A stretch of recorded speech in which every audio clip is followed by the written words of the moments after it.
पापा कॉलेज के ट्रस्टी हैं।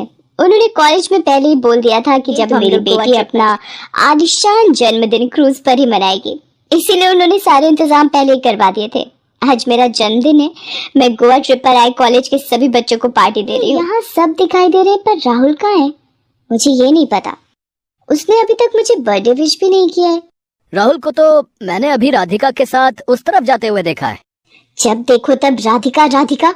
इस लड़की की वजह से आज राहुल के पास मेरा जन्मदिन मनाने तक का वक्त नहीं है। पर आखिर ये दोनों हैं कहाँ? मैं तुमसे बहुत प्यार करता हूँ। मुझे तुम जैसी ही लड़की की तलाश थी। क्या हम दोनों मिलकर जिंदगी में आगे का सफर तय कर सकते हैं? राहुल, तुम्हारी जीवन संगिनी बनना तो मेरे लिए बहुत ही गर्व की बात है। I love you too Rahul. Rahul और राधिका की बातें ऐश्वर्या सुन लेती है और गुस्से में आग बबूला हो जाती है। राहुल सिर्फ मेरा है और मैं उसे किसी और का कभी नहीं होने दूंगी। मुझे इस राधिका की बच्ची का कुछ इंतजाम करना ही होगा, और वो भी आज रात की पार्टी में। रात के वक्त जब सब पार्टी में मगन थे, यही मौका इस राधिका का काम तमाम करने का। राधिका जल्दी आओ, वो देखो कितनी सुंदर शार्क मछली। कहाँ पर है ऐश्वर्या? मुझे तो कहीं नजर नहीं आ रही। थोड़ा नीचे झुको तब तुम्हें नजर आ जाएगी। ये एकदम से गायब हो जाती है। वो देखो वही फिर दोबारा नजर आई। राधिका जहाज से थोड़ा नीचे झुकती है, तभी ऐश्वर्या उसे समुद्र में धक्का दे देती है। पार्टी में म्यूजिक और डांस के शोर के बीच राधिका की आवाज दब जाती है और वो समुद्र में डूब जाती है। लो जी, मेरा काम तो हो गया। बड़ी आई मेरे राहुल को मुझसे छीनने वाली। अगले दिन पूरे क्रूज पर शोर मच जाता है कि राधिका कहीं नहीं मिल रही है। सब लोग यही सोचते हैं कि शायद किसी बड़ी मछली का वो शिकार बन गई, क्योंकि उसका कहीं भी अता पता नहीं था और क्रूज पर से वो ऐसे गायब नहीं हो सकती थी। सब लोग राधिका, तुम कहाँ चली गई? तुम्हारे बिना मेरा बिल्कुल भी मन नहीं लगता है। हमें गोवा से आए कितना समय बीत चुका है। राहुल चलो कॉलेज चलते हैं, जल्दी से तैयार हो जाओ, मैं तुम्हें लेने आई हूँ। आखिर राधिका ऐसे कैसे गायब हो गई? मैंने उसे क्यों नहीं बचाया? मैं हमेशा अपने आप को इस बात के लिए जिम्मेवार मानूंगा। मैंने ही उसे अपने साथ गोवा चलने के लिए जिद की थी। वो तो जाना भी नहीं चाहती थी। राहुल, तुम समझते क्यों नहीं हो? राधिका मर चुकी है, उसे उसका कहीं भी अता पता नहीं है। सारे गोताखोर हर तरफ ढूंढ चुके हैं, पर उसकी लाश तक नहीं मिली। अब तक उसे समुद्री मछलियों ने अपना शिकार बना लिया होगा।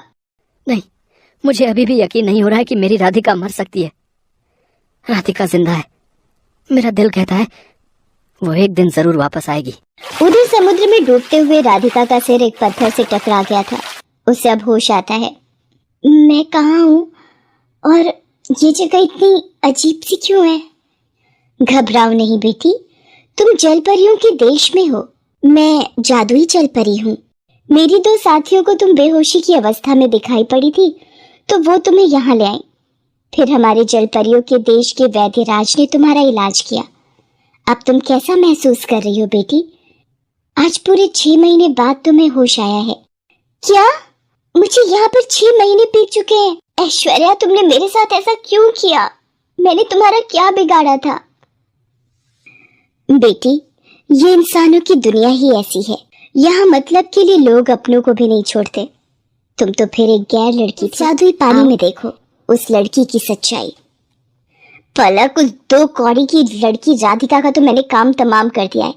बेचारी सीधी सादी बनी फिरती थी, मेरे राहुल को मुझसे छीनने चली थी। मैंने उससे उसकी जिंदगी छीन ली। आज शाम को मेरी और राहुल की सगाई है।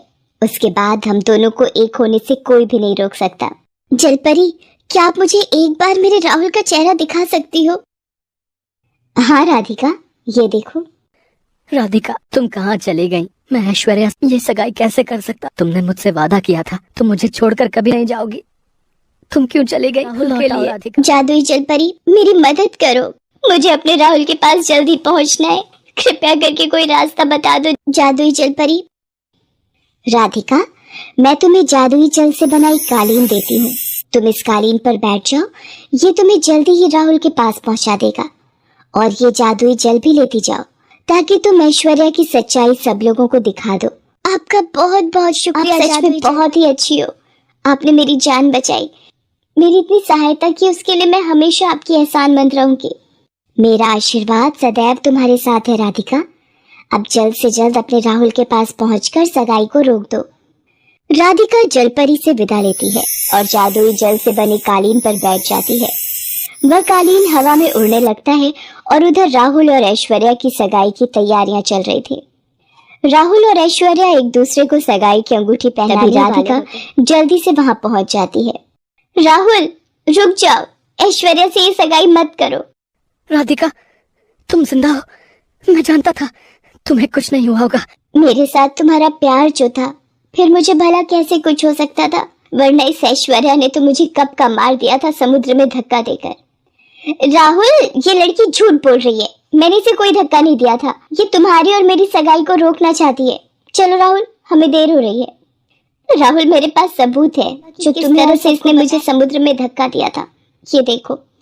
राधिका हवा में जादुई पानी उछालती है और एक दृश्य बन जाता है जिसमें सब कुछ सामने आ जाता है। ऐश्वर्या घबरा कर रोने लगती है। ऐश्वर्या, तुम्हें अपनी दोस्त कहते हुए भी मुझे शर्म आती है। तुमने मेरे प्यार, मेरी राधिका को मारने की कोशिश की।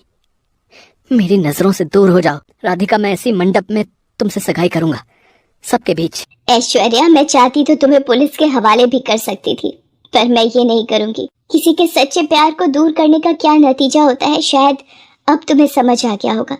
अगर ऐसा ही सच्चा प्यार तुम मुझे मारने की कोशिश ना करती, बल्कि उसको अपने दिल से जीतने की कोशिश करती। और फिर उसी मंडप में राहुल और राधिका आपस में सगाई करते हैं।